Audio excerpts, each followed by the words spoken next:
Well, my friend, Dr. John Delony, I love having you on the podcast. Welcome back.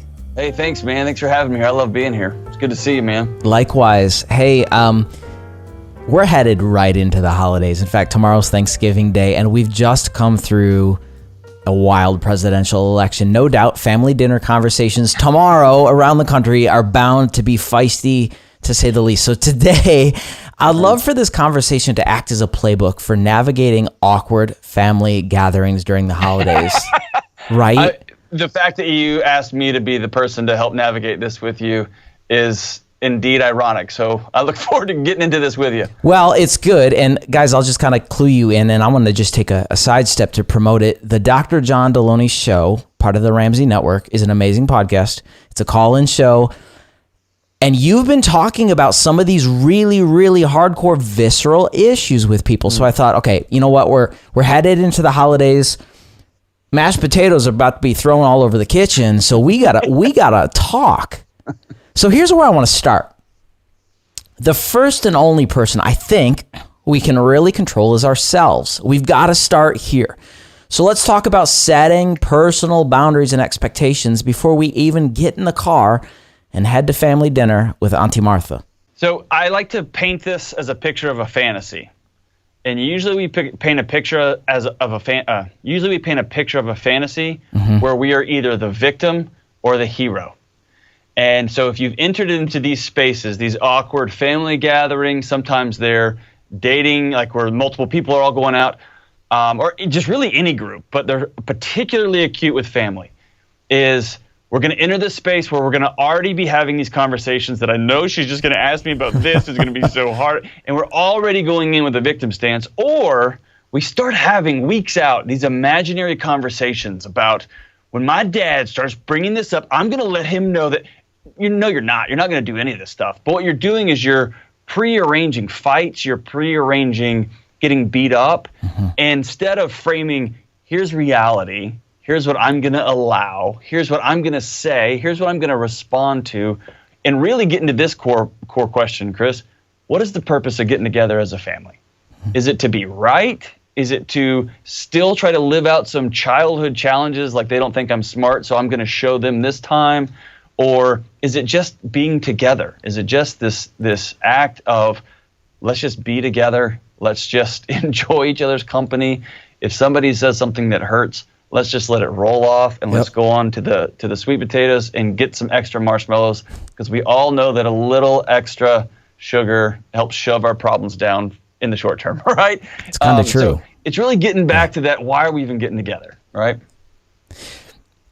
If we were to get behind the question a little bit and get into the human psychology, you tip your hat to armoring up on the inside, getting stirred up already. What's behind that? Is it the need to self-protect? Is it fear? Yeah. What's behind that in the human psychology? Yeah, it's the need to self-protect. And if you're going into a situation where you've got family members who beat you up, either emotionally or spiritually or physically throughout your childhood, there's a natural tendency to armor up. If you've got folks that you're joining around a table, you got cousins you haven't seen in a while, and they share your last name and little else, right? You got the other ends of the genetic shreds there. Yes. It can be frustrating, right? Because you're obligated to sit at the same table with them, but you don't share anything in common with them. So you get that posturing sense. You get that idea that I need to let them know how smart I am or all the things I've accomplished. We just go into it in a protective, as you said, armored up mode. Instead of going there with our shoulders down, nobody can hurt me at this dinner. I'm not going to allow myself to be hurt at this dinner. I got my own car keys, so at the end of the day, if I need to get up and walk out, I can. And I'm not going to let people talk to me in ways that I wouldn't let somebody talk to my kid. And so it comes all about setting boundaries. It's all about knowing yourself and going into it with a spirit of peace instead of a spirit of, let me say that again, Chris. It's about going into it with a spirit of peace and a spirit of open-handedness instead of a spirit of armoredness. I don't want that to be heard as naive or Pollyanna or ridiculous. What I would challenge people is if you're going to go into a situation where you're going to get beat up or abused, don't go. Don't go. We've just surrendered our hearts and minds to folks. We have this sense of obligation, even when it means we're going to get hurt in that process. Don't go, right? Yeah. Find a group of friends around where you live, but don't subject yourself to abuse or further heart poundings or head poundings. And then the other side of it is, if you're not going to get abused, if it's going to be annoying, you're going to have that weird cousin, and you're going to have your dad telling you who you should have voted for, and now the country's going to be great or wonderful, or it's going to be awful. Who knows? Right. Let that stuff roll off and go there for the eye contact and for the hugs and for the mashed potato and for the weird ways our families say they love each other without saying it the right way. That takes a pretty big person to do that. And we've been through a tough year this year. And because of the nature of how 2020 has rolled out in many ways, it's put a lot of people on the defensive. It's caused a lot of people to look over their shoulder, to self-protect, to self-promote, as we've been talking about. But I can't move past this real quick without kind of going inside the headspace of the person. How do we begin to turn the key to emotional health, self-worth, and then we can dive deeper? Just a few things maybe. So I want to back out, and I think this has been one of the key response challenges to 2020. And that has been 2020 has made me ... fill in the blank. 2020 hasn't made me do anything. It hasn't made you do anything. Right. 2020 has been a series of unfortunate events, right? It's like Lemony Snicket's Rules right now. Mm-hmm. It's been a series of unfortunate events that has exposed the way I respond when I don't get my way. Mm-hmm. It's exposed the way I respond when I'm hurting, when my future's uncertain, when things around me are uncertain. And so that's one of those cornerstone moments for all of us when we can stop and reflect and say, I don't like the way I respond when the tide goes out and I'm not wearing any swim trunks, as Dave always says, as my boss, Dave Ramsey, always says, or I don't like the way I'm hearing every single thing as a threat, and I know she still loves me even though she's not saying it in the right way, or fill in the blank, fill in the blank, fill in the blank. I thought I was a much better dad, Chris, until COVID happened. And then I'm seeing a lot more of my kids. I'm getting to see some behaviors in them that look a lot like behaviors in me, and it's annoying. And so I'm having to change how I parent. Yeah. I'm having to change how I respond when I get frustrated. So I want to take ownership of how I'm responding. I want to take ownership of my thoughts and behaviors and not pawn it off on all these things that have happened in a row. And when I do that, then that leads me to the next thing, which is I'm not going to let financial issues get in my way. I'm going to have to work 3 jobs. I'm going to have to start saving up money. I'm going to have to follow some plans to take care of myself. I'm not going to let people who are hurting on their own, who hurt me, I'm not going to let them have access to my heart then. I'm going to surround myself with people who I trust and who are going to hold me accountable, but who also care about me, right? And so it's just a refining season that we're in, Chris. And the reality is our family falls in that too. It's really Our family good. falls in that too. Yeah, for sure. I'd love to know what makes going home for the holidays so difficult for so many people in the first place. We touched on it, but I want to drill down on that. Ooh, it's been my experience in working with people that family's just a deep source of pain for a lot of folks. Mm-hmm. And it comes back to the big T word in my world, which is trauma. And trauma can be acute. Yes. It can be something that you were abused, you were, any number of different types of abuses, or trauma is also what good things were withheld from you. The nerd word is neglect, but what are the smiles you didn't get? What are the times you sat there with a teddy bear looking at mom? Mm-hmm. She was too busy on her phone, too busy at work, too busy doing things that didn't include you, or dad, or brothers and sisters, or whatever. So it's just a deep source of pain. It's also a deep source of insecurity, and there's no place to hide. You can be who you want to at work. You can be who you want to around new friends. Your old friends from back in the day, they remember you, right? Mm-hmm. Your parents, they remember you. They don't let you grow. Your brothers and sisters don't let you become something new. They always have that snapshot of you. And so it's just an exposing place where you show up in your underwear and everybody knows everybody. And most people respond to that insecurity with poking the person next to them so that they feel better about themselves. I love what you just said. In fact, I want to go right here because this is requiring setting boundaries with family members who unintentionally or maybe intentionally, dig up our own personal issues from the past, because Auntie Martha's known us for 30 years, and we may be 35, 36 years old at this family party, but she has no problem, or Uncle Joe has no problem asking the inappropriate question right. to us as if we're still in middle school. What do we do in that situation? Two things I rattle around in my head. One is people usually ask the inappropriate exposing question because they want to be on the receiving end of the thumbs up, of the positive nod. They want to be opposite the gotcha. So if they go first, if they hit somebody first, it's less likely they're going to get hit. Hurting people hurt people. Yeah. And so that's number one. Number two, I recognize in my heart and mind, Chris, I've got nothing to prove to my family. I don't have anything to prove to them. I love them deeply, deeply. But I also keep a tiny core people who I've given permission to hurt me, who have permission to hurt my feelings, who have permission to really get inside my heart and mind. And most of those people aren't included at that table. And so it lets me take those things relatively loosely. If you want to bring up something stupid I did when I was 12, rock and roll, man. I'm old now. I'll take it because I did that dumb thing when I was a child. And I'm not going to let that get into my heart and mind because it doesn't belong there. I mean, is it even reasonable to expect that these family gatherings, we see these people 2, 3, 4 times a year, are going to be free of the politics and the social stuff? Or is it that those issues are the only common ground we have in a relationship? I'm not trying to wax philosophical here. I just think, at what point do these family gatherings with the people we see once or twice a year turn out to be free of those type of topics? Or is that just because we don't have anything else to talk about because they don't see us day to day? Yeah, Chris, it's a fantasy to think they're not going to come up. They just are.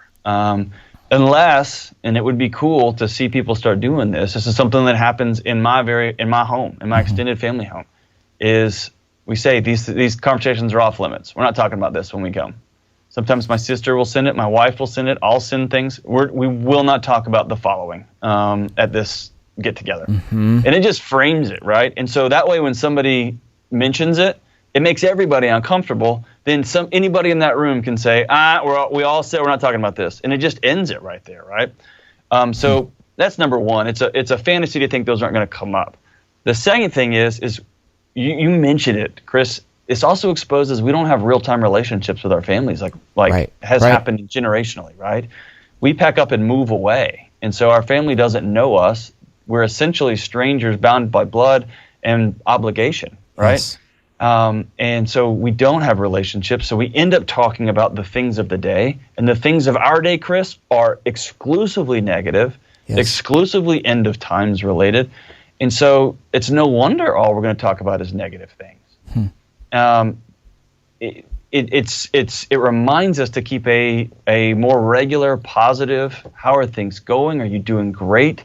When things get off into negative land, I don't go to negative land, we go to positive land. And that's talking about cultivating a year's worth of conversations and letters and emails or text or whatever they are, so that when we have these in-person interactions, they can be much more depth-focused instead of headline-focused.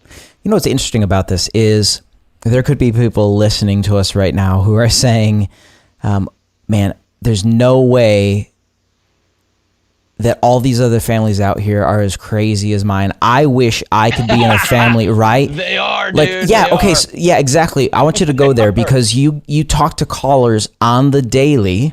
Yeah. Give us a pulse. And I'm not validating, I'm not excusing the dysfunction. What I'm saying to people listening to us right now is validating you're not the only one.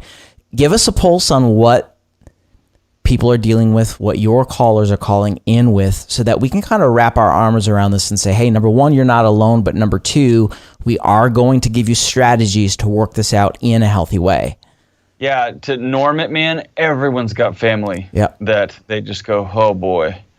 And it's important to remember, you are somebody's oh boy in your family, right?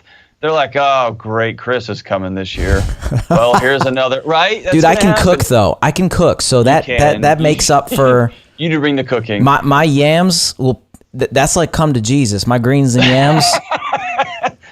You do post some food that makes me want to quit being on the stupid diets I get on. But I guarantee you there are people that when I'm coming, true. It's when true. they know I'm coming, they're like, oh, great, John's coming. We're probably have to hear about his stupid podcast and his stupid, stance. Right? I totally know that. So, yeah, it's remembering that's going to happen. Yeah. Chris, it comes back to we just are terrible at communication. The calls that come in are 10-year-old conversations in marriages that should have happened a decade ago about this type of intimacy. I don't like it. Mm-hmm. Or I wish that we did more kinds of things like this. And when I ask them, have you talked to them? Like, no, a decade, right? And those are in marriages, right? That doesn't get much more intimate than that. We have 20-year friendships, and you find out that your friends, getting divorced. You find out your friends just got fired and didn't call you. And again, it's those things that are there. And then you bring our families, man. We just don't talk very regularly. Or when we do, it's very surface level. It's very, how do you look? Whoa, you put on some pounds. It's all problem focused. And there's just not a lot of depth to it. We don't have a good cultural grasp on just communicating and being honest and real with one another.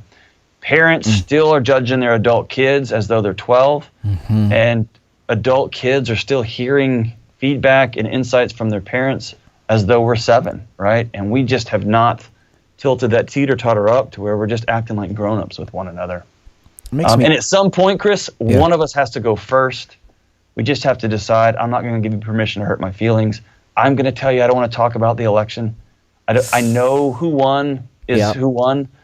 I don't want to talk about it. Let's talk about how school is going. Let's talk about how your business is going this year. Let's go outside and play catch. Let's do stuff that's not just focusing on the next problem in a row, right? Maybe when Auntie Martha says, well, Chris, is that a zit? You remember the zit you got when you were 12? It was the biggest, craziest. And then you can, as your heart rate starts to go up and your face starts to feel flush, you can think to yourself very quickly, she doesn't get that. Yeah. I'm not giving her that. I'm not going to give her my feelings. That's so good. I'm not going to give her my frustration. Good. And you can smile and be like, yeah, dude, I was the only 12-year-old that got zits, huh? Hey, pass the mashed potatoes. And it's over, right? I'm not letting that person into my soul. I'm not giving them the keys to myself that way. And if I know I'm going into a situation where it's going to be all the guys on the back porch, we're going to talk politics and we're talking women, and then here's the deal, Chris, I'm not going. I'm literally not going. I'm not, because I don't want to be in that situation. And what I've found successful in my family is we've become much more affirmative about what we're going to do. That's really good. Here's where we're going to go for Thanksgiving. We'd love for y'all to join us. So we're going from Tennessee to Texas this year. That's where all of our family lives. Yep. My wife sent out email a couple of days ago saying, here's where we're going to be for Thanksgiving Day. We have some family property that's my in-laws. That's where we're going to go.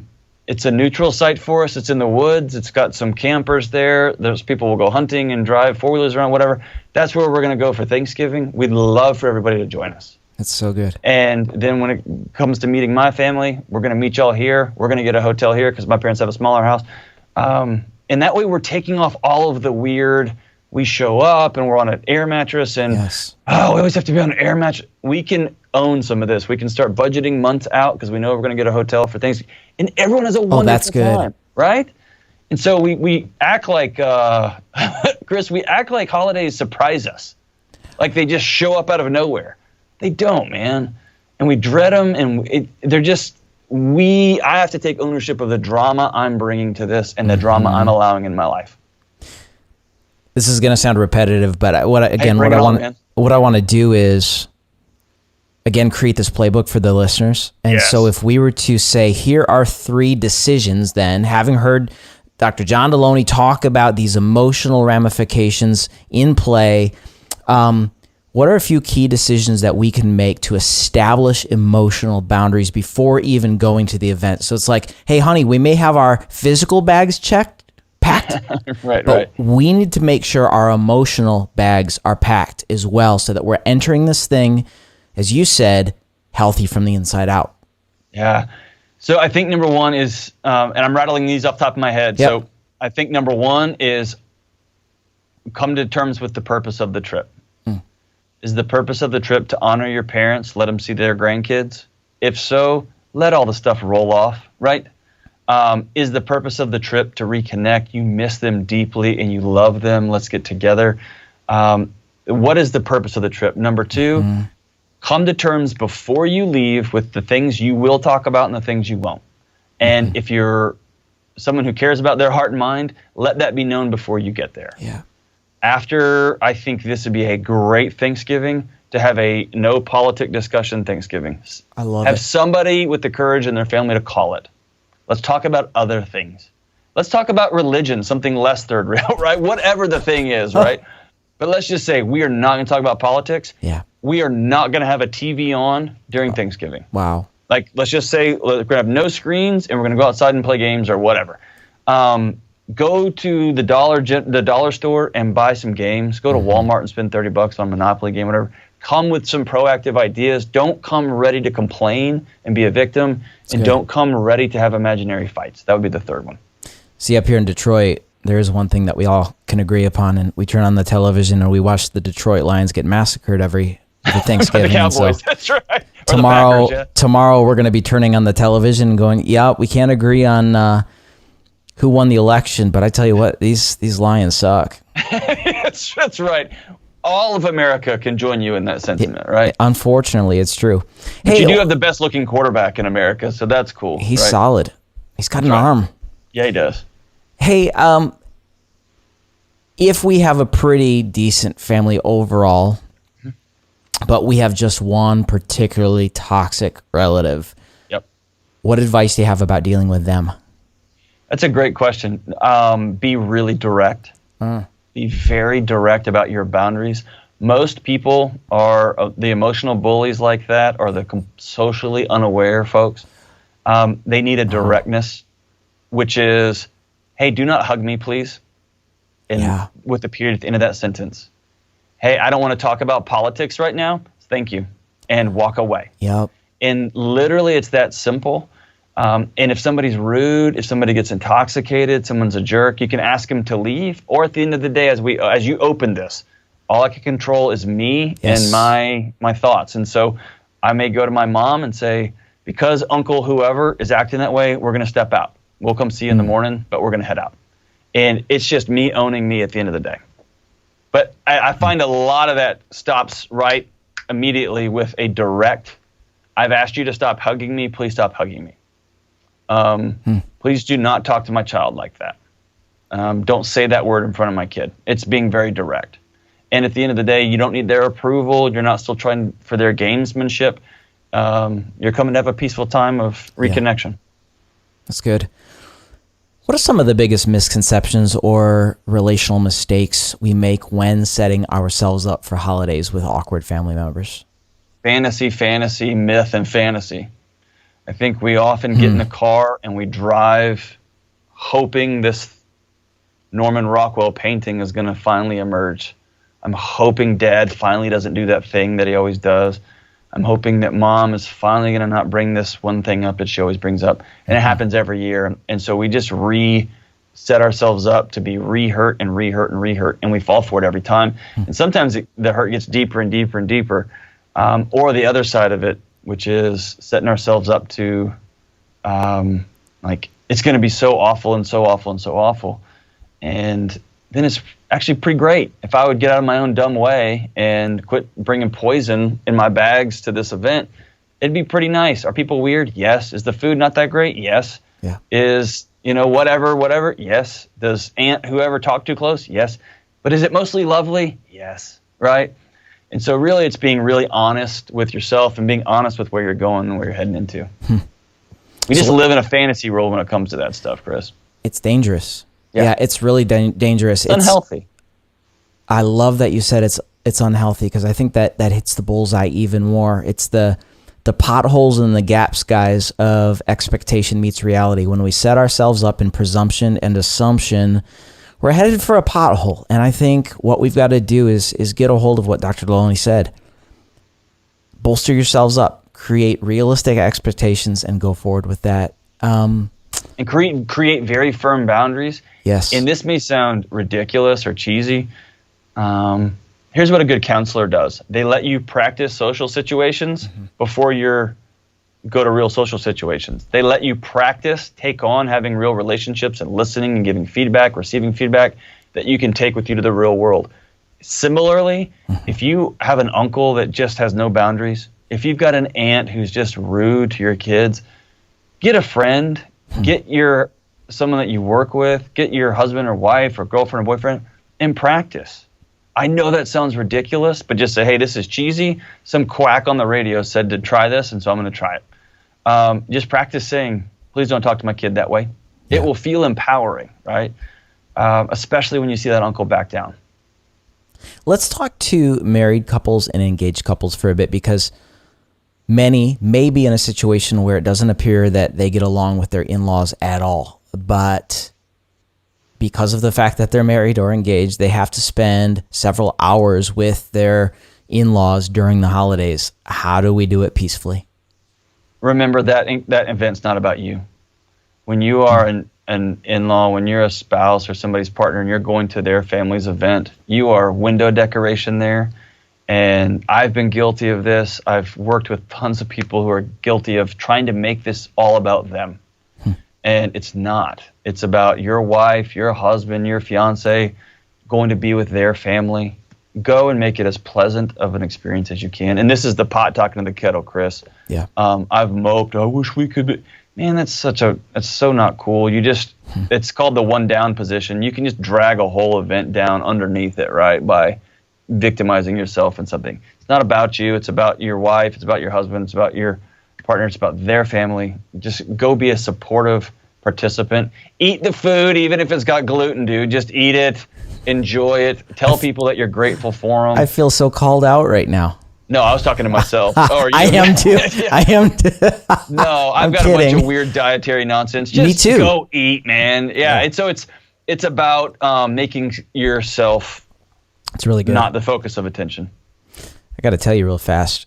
I may have to figure out how to send you some, but I have perfected this paleo sweet potato pie. You slap your auntie. It is. Hey, Christopher, on behalf of America, please send it to me. I'll Listen, review it on my show. I got your address.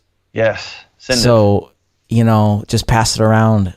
I will not pass it I got to around. figure out how to get it to you, because it's a spiritual moment. I need a spiritual moment here in 2020, so I'm asking you to send it to me. Please do. And since it's got vegetables in it, I can eat all of it and consider it healthy, right? There's a show I used to love, Everybody Loves Raymond. Yes, absolutely.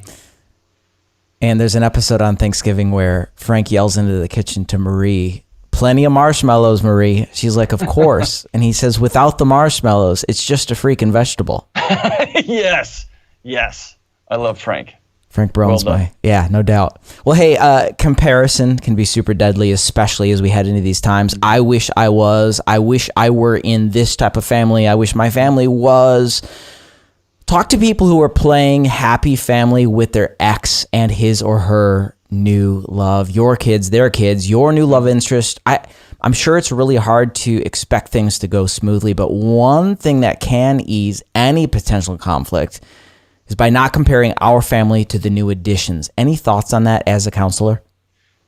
Well, I mean, it comes back to, you use the word wish, and you get wishes out of fantasies, right? Back to that. Yep. You've got to own the fact that here's my reality. My reality is I'm a part of a blended family now. The reality is I would love to have my kid and my husband around this Christmas tree. It's not going to happen. And so the quicker I can grieve that, I can process that, I can be vulnerable about that, and then enter into the reality that I get my son 6 hours this morning. Yep. We're going to make the most of it. It's going to be a holy time. I'm going to smile and be grateful in the passing off. I'm probably going to have some cookies and some of this stolen sweet potato pie from Chris. I'm going to be somebody who goes forward there, even if I have to force that smile and that gift to the family. And I know they're going to throw it away, and I'm going to go inside my house and weep. I get to control that.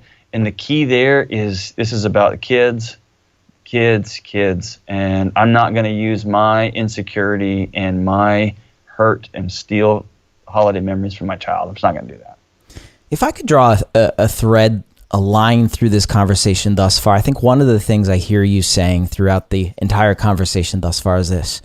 If we can look in the mirror and say, I am responsible for me, that can establish a far better experience when we go into these parties. Do I hear you correctly in that? And is that a good place to begin? Chris, that's the story of life, brother. We just outsource our feelings and our relationships and our emotions to everyone else but ourselves. Right. And we outsource our wounds, we outsource our victories. We just give everybody else in the world permission, even on the internet, people we don't even know and will never know. We give them permission to speak into our lives and to direct our path. And there's a couple of people who have given direct access to my soul to speak into my life, and they're the only ones who get a vote, man. Yes. And the rest of that is on me. And here's the thing. That type of calming presence, Dr. Andy Young, the guy who trained me as a crisis responder, always used to say, when you'd show up to a shooting, you show up to where somebody has unexpectedly died. He used to say, calm is contagious. Calm is contagious. You bring that energy, this energy of, I don't care, Aunt Martha, you're not going to hurt my feelings. It just has a way of diffusing the room. Or, hey, Uncle Ted, do not say that to my child. Yep. Thank you. And then I take my kid and I send him to another room. It has it acts as a weight to the room. It just brings the room down, right? And then I'm gonna go about laughing and having a good time, eating too much sweet potato pie because it's the holidays, right? Or whatever weird little sausage contraptions and croissants or whatever the thing is, right? Pigs in a blanket. Yeah. I'm gonna eat them and we're gonna love them. We're gonna love them. Yeah. But yeah, you're exactly right. It's the two threads would be fantasy, live in reality the best you can, and number two, take full ownership of you and your boundaries. You said something that I guess I want to get a little vulnerable with the listeners about. So, guys, we've talked about this here on the show. You know, the last couple months have just been tumultuous in my own world. And you called me randomly on a Tuesday night and wasn't expecting it. And we had a great conversation. And one of the things that you said to me that stuck so profoundly was, not everyone, Chris, gets a vote in your life. Now, you just said it again. I'd love for you to unpack that. Spend some time on that. What does that mean for the listener today? I know we get it here, but I really want to kind of start the engine on that truth for the listener. So that quote came to me in a counseling class. I was the only non-licensed counselor in that class. I came to the doctoral program in counseling backwards in a reverse way. So we would have a good back and forth where me being the only non-counselory mental health background guy, rolling my eyes and being like, oh, it's such a dumb counselory thing, or them saying, how in the world do you not know that and be a functioning adult, right? So we had some great interactions. And in this particular class, Chris, we were talking about what happens if you're a counselor and you've been seeing someone for 6 months, and one day they come in and they just say, dude, you suck at this. I've given you $3,000. My marriage still fell apart. We did that raise thing you told me to practice. I asked for a raise. I not only didn't get it, but I got in trouble. You're not good at what you do. And my immediate reaction was, oh, that would kill me. Because I'd been doing counseling in my practicum, and they were deeply intimate moments, right, with other people. Yeah. And one of my classmates said, John, they don't get that. And I was like, oh, is that one of your dumb counselor questions or answers? And she said, no, they don't get that. And then she said the phrase that changed my life. She said, you get to decide who hurts your feelings. Other people can frustrate you. They can take away your job. They can kill you. Yes. You choose who hurts you. And she says, that should be a small number. And I was like, oh, how many do you have? 10? And she said something like 4 or 5 or something like that. And I rode my bike home. I rode my bike to class. I was riding my bike home. And I was still steaming in a silly way. Like, that's so ridiculous. And then I got to thinking, who would I put in my box? Who would not be in there? And Chris, I realized, I imagined this box on my kitchen table of people who I let speak into my life. And like you say, it was cousins and in-laws and people that I worked closely with, but who weren't even in my division, and friends I haven't talked to in years, and suddenly I started an exercise trying to see how small I could get that number. And I took my parents out of it. Doesn't mean I don't love them so deeply, Chris. I love my parents more than anything. But my dad raised me to be a grown-up, and he raised me to love my wife right. And my mom raised me to be a grown-up and to love my wife right and my kids right. And so they can give me wisdom, they can give me insights, but they don't get to hurt my feelings anymore. I've taken them out of that box. Same with my in-laws, same with my cousins, same with many people in my life. And I got that number down to about 4 or 5. Wow. And I took it one step further, Chris. I actually called them and said, hey, I did this weird counseling exercise. I want you to know you have permission to hurt my feelings. Use that wisely. And a couple of my buddies were like, oh, it's game on now, right? But I remember it was a pretty intimate moment with me and my wife, because I realized I'd been married for, 10 or 15 years. I'd never given her access to my soul before. And so it was this idea that, hey, when you say these things, it hurts. And I want you to wield this carefully. And so now, Chris, it was the most freeing, relaxing. Dave Ramsey, who I've come to love, who is kind, he pays for my paychecks. He's given me a life I could never have imagined. He doesn't get to hurt my feelings. He can tell me I'm not doing a good job. He can tell me that I need to work harder on these areas. He can coach me. He can frustrate me. He can fire me, Chris. He could take away my home from me. But I'm not going to give him access to hurt my feelings. Does that make sense? Yeah, it really does. And folks, I hope you got a hold of that. I want that to be sort of a landing point. Not everyone gets a vote in your life. Tomorrow, as you get in the car, or maybe right now, you're listening to us, you're driving to the family Thanksgiving. Hear me clearly, not everyone gets a vote in your life. And that doesn't mean you don't love them. Bingo. Doesn't mean you don't value them. Doesn't mean anything. It means I'm not giving you access to the pain points of my soul anymore. That's exactly right. I want to turn the page a little bit. I want to talk to people who are alone during the holidays. I know we've spent a lot of time in the relational world. That could be really hard. Talk to them. How do we navigate that? I wish I had something cute and Pinteresty to say, Chris. Just it's hard. It sucks. Every image we have, every narrative that we have about the holidays is people come together. People joining around a table, people getting around a fire, people giving each other gifts and receiving gifts. And again, it's one of those exposing moments. It's one of those exposing seasons when the sun isn't out, it's dark outside, and if you don't have somebody consciously pulling you out, or you're not making intentional efforts, and you can find yourself inside for a long time all by yourself. And then we stop sleeping, and we start spending more and more time with our screens. And I mean, we start eating worse in the holidays. And so you just get this cocktail, this recipe for that low-level hum that says you're alone and it's always going to be this way. And that's the non-clinical definition of depression, man. This is always going to be this way. It's probably your fault. And you're just destined to be alone. That's depression in a nutshell. Wow. And so it's being hyper-intentional. You got to know that you're alone. You got to know, hey, again, Christmas Day doesn't surprise anybody. So if you know you have no plans, be proactive and make them. You got to make them. It's so good. Even a misfit group of wackadoos coming over to your place, or y'all having a socially distanced campfire out somewhere, go put yourself in situations where you have to be around other people. And Chris, you got to have other people, man. It just is that simple. And Zoom is slowly starting to choke people out. It's slowly starting to take people's soul from them. And we've got to figure out ways to intentionally be around one another, even when it's hard, even when we have to be hyper intentional because of the pandemic and all that stuff. I want to stay on grief for just a little bit more. No matter how old or how new the grief is, the loss is, it springs up during the holidays. I know all about it. Give us some counsel on how to navigate grief once again this holiday season, tomorrow, in the next few weeks as we approach Christmas and the New Year. You know, like for a lot of people, Thanksgiving and Christmas is not that big of a deal, but if they have a really buried grief, the New Year is scary as all get out. We've been through a tough year already. Where do we start? I think it's good to call out that November and December can feel like failure factory, right? You don't have enough money to buy gifts that you wanted to buy. Your relationships with your significant others aren't where you thought they would be. Yet another round of family fights. It just feels like one failure after another. And so backing out, ask that question one more time, Chris. I'm sorry. Yeah, no worries at all.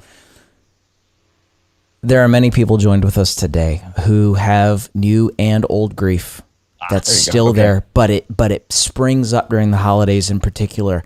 And it's not complicated grief, folks. From a counseling perspective, what I'm not talking about here is complicated grief where you didn't go through a grief process. What I'm talking about is you loved very deeply, and this person is not here at this time when all families come together. That's what I'm talking about. Because we've been through a difficult year already that has challenged our mental and emotional health on many levels, where do we begin to step into the conversation of healing? Chris, I think the death of the soul starts with a secret. Mm-hmm. And every family's got secrets. Every family walks in and meets each other with bricks of burden, of past traumas, of past, hey, remember that time Dad said that thing 25 years ago or 30 years ago? Yeah. Or, hey, we still know that other brother, you're the one that broke the car and we all lied to Mom. Wow. And we've got this 20-year lie going. Or the other big secrets are Uncle Tom's not here anymore. Or Aunt Janet died too soon. And that's where exposing those secrets, putting that secret out on the table. Wow. So Chris, going back to what we talked about earlier, I think it would be great for somebody to send an email out that says, hey, we're not talking about the election, and we're going to take a moment for Aunt Janet. We're going to, I want everyone to write a poem for Aunt Janet. We're going to read a couple of them out loud. Man. And just own it. And so that way everyone there isn't feeling this secret on their heart, feeling like they're the only one in the room carrying this brick. Everybody comes, sets it on the table, you can look at them, and it is just a freeing sense of honor. It becomes this momentous moment instead of a painful time. It's really, really, really good. So the secondary expression or experience that many have through the grief is heightened anxiety and depression. I'd love to know, how can we manage seasonal anxiety, seasonal depression in a more effective way? Those things, man, for me personally, seasonal anxiety is a big deal. And I've spent years in N=1 experiments trying to track it back for myself. And where I've landed on a lot of it is negative reciprocal thinking. I let my brain get out of loop. And I quit sleeping during the holidays. I have extra time off. At work, the pressure's a little bit lower, so I go in a little bit later, which means I stay up a little bit later the night before. I watch another hour of TV when I usually don't watch any at all. I spend a little more time scrolling. I eat a little bit crappier. I grab a few bags of candy. And so the diet plus the sleep plus the out of routine, plus I give myself more workout passes, plus I stop doing my gratitude journal because I'm out of my rhythm. All of those things for me equal a body that starts sounding the alarm, say things are out of order, and it starts trying to grab them back. And so for me, it's making sure I've stayed disciplined enough to keep my routines and keep the things in my life that I know keep me well and whole. And in this upcoming season, I have stayed out of the politics. I'm going to continue to stay out of the politics. Yes. I'm going to continue to love locally the best I possibly can and make sure those that I do love and come in contact with me feel honored and I feel loved. And that's the best I can do, Chris. Anything else you want to say on that? You know, I just feel as we're landing the plane in this conversation today, again, COVID, an election year, Supreme Court justice. I mean, there are so many issues that have just poked through society right now. You had a call on your show that I found to be fascinating, and basically it's someone with a conservative bent who was seriously dating someone with a liberal bent. The question basically was, how do we come to terms with this? How do we see eye to eye? Do I even continue in the relationship? I think was the extent of the question. And you talked about coming together in values. I'd love to hear you spend some time just on that, because there are a lot of people who, you know, like the house isn't burning, but you can still smell smoke because of the heightened political season we're in. How do we do that? Yeah, to me, it's about sharing values versus sharing beliefs. And one of the things that's been really important for me as a person, it's something I'm trying to pass on to my kids, it's something that I share deeply with my wife, is this idea that I hope my beliefs continue to change over time. Yes. That's why I read. That's why I go to church. That's why I've got friends of all political spectrums, of all. Chris, if I got all my friends in a room, it would be a civil war in there. They would it would be chaos, right? Yeah. Except I don't think it would, because I think we all share very similar values. And so my wife and I often, Chris, have very different beliefs on things. Is that right? But we share the same values, which are we're going to treat people with dignity. We're going to always be curious. We're going to know if I believe something is true, then what's the harm in exploring other truths? Because then the greatest outcome could be my understanding of what's true expands or grows. And so we share that same thing. Now, how we land on it, it's super different. And that's what makes for fun in our house. That's what makes for some great arguments in our house. And same with my friends, right? I have had people bring their families and sleep in my home who would make Bernie Sanders look a little bit right of center. They would be like, whoa. Wow. And I've had people at my house that are so far to the right that Trump would be like, hey, guys, we need to back it down just a notch, guys. Y'all are way out there. And so I love having great people. The thing that, again, binds us all together is those are people who value dignity and respect. Those are people who love laughing really hard. They love helping the least of these in our communities. Our beliefs are just in disagreement on how we're going to accomplish that. And that's where I love sharing fun ideas and learning new things from people. And so when it comes down to values and beliefs, I tell folks to get deep-rooted values and hold really tightly to those values, and then hold your beliefs really loosely. Those should come and go, because that's why we read, that's why we that's why we listen to podcasts like this. That's exactly Maybe right. change our beliefs, right? And so that's a gift, not just to reinforce what we already believe. What a waste of life to do that. What a waste of other people to do that. The goal of a relationship is to add value, to nurture mutuality, not to be right. And I think when we establish our relationships upon points of agreement alone, the moment we disagree, the foundation of the relationship crumbles because we didn't establish a relationship upon shared value, as you said, mutuality, common interests, right? Yeah. Well, now with my closest friends, when we disagree, that's when we all smile and go, oh, now it's getting good, right? I love that. It's the joy of the relationship is the disagreements now. It's those are the benchmarks. Those are the fun moments because we share the same values. So good. And those are beautiful moments. It's when you're in a conversation with somebody who doesn't share your values. When you say, hey, I fouled that dude going up for the layup at a local basketball game. That's my bad. And your teammate goes, hey, dude, no, you didn't. If they didn't call it, it didn't count. Now I know we got different values, man, because I'm not playing a YMCA basketball game to relive some middle school drama. I'm playing it to have a good time, and so I'm not going to burn my ethical stick on this game, right? You know what I mean? I do. And so we have different values, brother. So those are moments when you know, yeah, we're separate there. That's so good. Oh, what a fun conversation this has been. Anything else you'd love to share as we head into this holiday season? To go back to what you said to start this whole thing with, at the end of the day and at the beginning of the day, all I can control is my heart, my thoughts, my behaviors.